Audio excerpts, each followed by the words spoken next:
안녕하세요. 사기꾼이나 다름없는 지방과 파혼한 30대 여성입니다. 정말이지. 이 인간들 때문에 제가 10년은 늙은 것 같아요. 차라리 처음부터 솔직히 말했으면, 물론 제가 그렇다고 다 이해해주진 못했겠지만, 그래도 이렇게 파혼까지 하는 일은 없었을 텐데, 왜 굳이 거짓말을 해서 이렇게까지 일을 키운 건지 이해할 수가 없네요. 그 얄팍한 거짓말이 언제까지 통할 거라고 생각했길래 그랬을까 싶기도 하고, 정말이지. 이미 다 끝났지만 그래도 생각하면 한심하고 또 한심할 뿐입니다. 남자친구와 함께한 세월도 아깝고, 어디서부터 어디까지가 진실이었고 또 어디부터 어디까지가 거짓이었는지조차 파악할 수 없기에 더욱 지나간 세월이 아깝고 안타깝기만 하네요. 더 아이러니한 것은 제가 남자친구를 좋아했던 이유가 바로 성실하고 정직하다고 생각했다는 거예요. 남들도 다 그렇다고 하면 할 말 없지만 제가 보기엔 남자친구는 소위 잔꾀를 부리지 않는 사람이었어요. 회사 일이건 회사 밖에서의 일이건 FM대로 했다고 해야 할까요? 그래서 때로는 융통성이 없어도 너무 없다 싶어서 답답한 적도 있었을 정도죠. 하지만 그래도 그런 성격 덕분인지 돈도 1억이나 모았다고 했고, 참고로 저도 모아둔 돈이 1억 정도 있었지만 저는 저보다 남자친구가 그렇게 모은 게 더 대단하다고 생각했어요. 남자친구는 군대도 다녀왔고 이런저런 이유로 저보다 사회생활을 늦게 시작했거든요. 그리고 사실 남자들은 취업하고 나면 술자리부터 시작해서 이런저런 유혹이 많다잖아요. 그런데 그런 유혹에 하나도 흔들리지 않고 착실히 모아온 돈이라고 생각하니 한마디로 남편감으로 딱이다 싶었죠. 그래서 그렇게 결혼 준비를 시작한 건데, 이미 파혼은 했습니다만 그래도 그때를 다시 떠올리니 머리가 아프고 여러 가지로 심란하네요. 사실 결혼 이야기가 나오기 시작한 이후로 대부분의 일들은 제가 생각한 것보다도 훨씬 말 그대로 술술 진행됐어요. 그런데 지금 돌이켜 생각해보면 상견례 때부터 문제였나 싶기도 합니다. 저희 본가하고 남자친구 본가하고 거리가 제법 있었어요. 그래서 제가 강남이면 두 집 간에 중간쯤 될 것 같아 그쪽으로 잡으려고 했거든요. 그런데 남자친구 부모님께서 한 집만 움직이면 되지 뭐하러 두 집이 다 움직이냐면서 저희 집 근처로 장소를 정하라고 하시더라고요. 그래서 저는 그저 남자친구 부모님이 합리적이시고 배려심이 많으신 분들인가 보다고만 생각했습니다. 실제로 남자친구도 저뿐만 아니라 주변 사람들을 잘 챙기는 사람이었거든요. 그뿐만이 아니었습니다. 그렇게 저희 집 근처 한정식집에서 상견례를 하게 되었는데, 남자친구 부모님께선 좋은 일 때문에 만난 자리니 좋은 얘기만 하자셨어요. 그러면서 결혼 비용 같은 문제는 애들을 통해서 이야기하자고, 애들 의견도 중요하지 않겠냐면서요. 그런데 생각해보면 거기서부터가 문제였습니다. 그냥 좋은 게 좋은 거라고 껄끄러운 이야기는 이리저리 피하다 보니 할 이야기도 제대로 못한 게 화근이 된 거죠. 그렇게 상견례 자리를 가진 게 작년 가을이었어요. 그리고 저는 그때만 하더라도 그러면 늦어도 올해 봄에는 결혼하겠구나 생각했는데, 결론부터 말하자면 일이 꼬여도 단단히 꼬여버렸네요. 집 때문에요. 남자친구가 모은 돈 1억, 거기다 제가 모은 돈 1억. 게다가 둘 다 회사 근처에서 자취를 하고 있었으니 보증금까지 더하면 저희한테는 2억 7천 정도의 돈이 있는 상황이었습니다. 그리고 저는 이 정도 돈이면 여기에 대출만 좀 더 받으면 매매까지는 아니어도 서울 어디 전세는 들어갈 수 있지 않을까 싶었죠. 그런데 남자친구 생각은 달랐어요.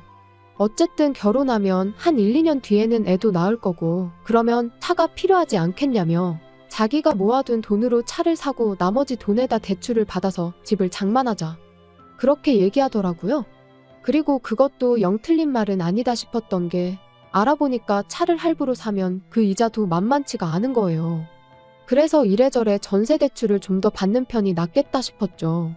그런데 황당하게도 남자친구는 그런 이야기를 한두 차례 나누자마자 저와는 상의 한마디 없이 차를 샀습니다. 저는 비록 얘기가 그렇게 되긴 했어도 그게 지금 당장을 의미한다고는 생각지 못했는데요. 게다가 더 저를 어이없게 한 건 차를 샀다면서도 2달이 지나도록 출고가 늦어지고 있다 옵션을 바꿨다, 정말이지 온갖 핑계만 대면서 차를 보여주질 않더라고요. 그래서 결국 기다리다 못한 제가, 아니 무슨 외제차도 아닌데 그렇게 오래 걸리냐고 딜러한테 같이 가자고 몰아붙였더니 그제서야 한다는 말이, 차를 어머님 아버님이 몰고 계시답니다. 당장 우리는 그 차가 없어도 되지만 자기 부모님은 연세도 있으시고 해서 그동안 대중교통 이용하는 것도 불편해하셨고 그래서 먼저 쓰시라고 드렸다나요? 기가 막혔죠. 남자친구 부모님께서 원래 운전을 하시던 분들이 아니거든요. 몇 년 전에 사고로 폐차하고 이후론 계속 없이 지내신 걸로 아는데 게다가 정말 100번 양보해서 그래 부모님이 너무 불편해 보이셔서 드렸다고 치자고요. 그럼 상의는 둘째치고 저한테 말이라도 해줬어야 하는 거 아닌가요? 그런데 남자친구는 제가 보인 반응을 들먹이며 이럴 줄 알았답니다. 제가 이렇게 나올 줄 알아서 말을 안 한 거라고요. 그리고는 그래도 걱정 말라고 우리가 결혼하면 바로 차도 돌려받을 거다 그러는데 그 약속을 철석같이 믿은 제가 등신이었죠. 하나를 보면 열을 안다고 진작에 알아차렸어야 했는데 말이에요. 남자친구가 차를 사면서 2억 7천의 현금은 2억 가까이로 줄어들었습니다. 게다가 하루가 다르게 은행이 다른 이야기를 해대니 이건 뭐 집을 어떻게 해야 하나. 생각을 거듭할수록 해결책이 보이긴커녕 답답해질 뿐이었지요. 그런데 그렇게 골머리를 앓고 있던 무렵 남자친구 부모님이 남자친구를 통해 저를 집으로 초대하셨습니다. 할 이야기도 있고 하니 오라고요. 솔직히 차 사건이 있고 난 뒤 저도 그렇고 아마 남자친구 부모님도 그러셨는지 이따금씩 주고받던 연락도 소홀해지고 여러 가지로 좀 껄끄러워진 면이 없잖아 있었어요. 그런데 남자친구 부모님이 먼저 손을 내밀어 주셨다 생각하니 괜히 더 감사하고 죄송하고 그렇더라고요. 그래서 바로 그 주 주말에 남자친구와 함께 인사를 드리러 갔는데 전혀 예상치 못한 어머님 아버님 말씀에 정말 깜짝 놀랐습니다. 왜냐하면 어머님이 집 문제를 해결해 주시겠다 하셨으니까요. 남자친구 부모님께선 서울의 모 지역 아파트에서 거주하고 계셨는데 그 동네가 몇 년 전부터 재개발 얘기가 들려오며 집값이 들썩이고 있었어요. 그런데 이제 어머님이 말씀하시길 지금 사시는 집은 팔고 지방으로 이사를 가실 거라대요. 그리고는 그러면 못해도 차액이 2, 3억은 될 거라면서 그 돈에 제가 모아둔 돈을 더해서 집을 해주시겠다는 거였죠. 생각지도 못한 어머님의 말씀에 정말 감사하면서도 기뻤어요. 하지만 한편으론 제가 어쨌든 1억이라는 돈을 보탬에도 불구하고 어머님이 더 큰 액수를 해주신다는 이유로 집의 위치, 구조, 평수 정말이지 아주 사소한 것들까지도 전부 어머님의 선택에 달려있는 듯한 분위기가 왠지 좋지만은 않더라고요. 게다가 심지어 명의마저 남편과 저 공동명의가 아닌 어머님 명의로 하라고 하셨을 땐 이게 맞나 싶었습니다.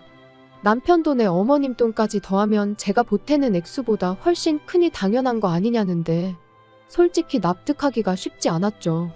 그런데 저희 부모님께선 그래도 그 큰 돈을 내어주시는 게 어디냐며 저를 나무라셨어요. 그러니 제 입장에선 부모님까지 제가 문제라고 하니 정말 제가 이상한 건가 싶어서 더는 어디다 물어보지도 못했네요. 아무튼 얼마 후 남자친구가 말하길 어머님 아버님이 사시던 집은 팔렸고 그래서 그 돈에 일부러 지방에 아파트 한 채를 사들이셨다나요. 그래서 이사도 한 달 안에 하실 것 같다면서요. 그리고 그때부터 제 마음이 바빠지기 시작했습니다. 내심 이러다 살림부터 차리고 결혼식을 하게 되는 건 아닌가 싶긴 했지만 정말 상황이 그렇게 됐다고 생각하니 솔직히 여러 가지로 심란했지요. 그래서 그때부턴 어떻게든 살림을 차리기 전에 식을 올릴 수 있으면 좋겠다는 심정으로 식장을 알아보느라 얼마나 바빴는지 몰라요. 한편 어느덧 시간은 흘러 어머님 아버님이 이사를 가시기로 한 당일이었습니다. 아무래도 어머님 아버님께서 멀리 이사를 가게 되셨으니 원래는 휴가를 내고 배웅이라도 해드릴 참이었어요. 이사 전으로 도와드릴 게 있으면 도와드리고요. 그런데 어머님께선 제가 와서 뭘 얼마나 할 수 있겠냐며 괜찮다고 절대 그러지 말라고 신신당부를 하셨습니다. 그래서 결국 평소처럼 출근에 일을 하고 있었는데 남자친구가 퇴근 후에 좀 만나자고 연락을 해왔더라고요. 분명히 저한테는 어머님 아버님 이사를 도와드리고 하루 자고 온다고 했었는데 무슨 일인가 싶었죠. 그리고 그날 저녁 남자친구가 하는 말이 어머님 아버님이 이사를 못 가셨답니다. 자기도 잘은 모르지만 잔금 처리에 문제가 생겨서 지방에 사두셨단 아파트에 들어가질 못하게 되셨다나요. 그래서 제가 그럼 지금 두 분은 어디 계신 거냐니까 원래 살던 집에선 어쨌든 나오셔야 했던 상황이었기에 일단 근처 모텔에 가 계시대요. 짐은 창고에 맡겼고요. 어머님 아버님 두 분이 얼마나 당황하셨을지 생각하니 어찌나 걱정되고 마음이 안 좋던지. 그런데 그때 남자친구가 하는 말이 그래서 말인데 저희가 계약한 집 그거 잔금을 좀 일찍 치르면 어떻겠냐는 거예요.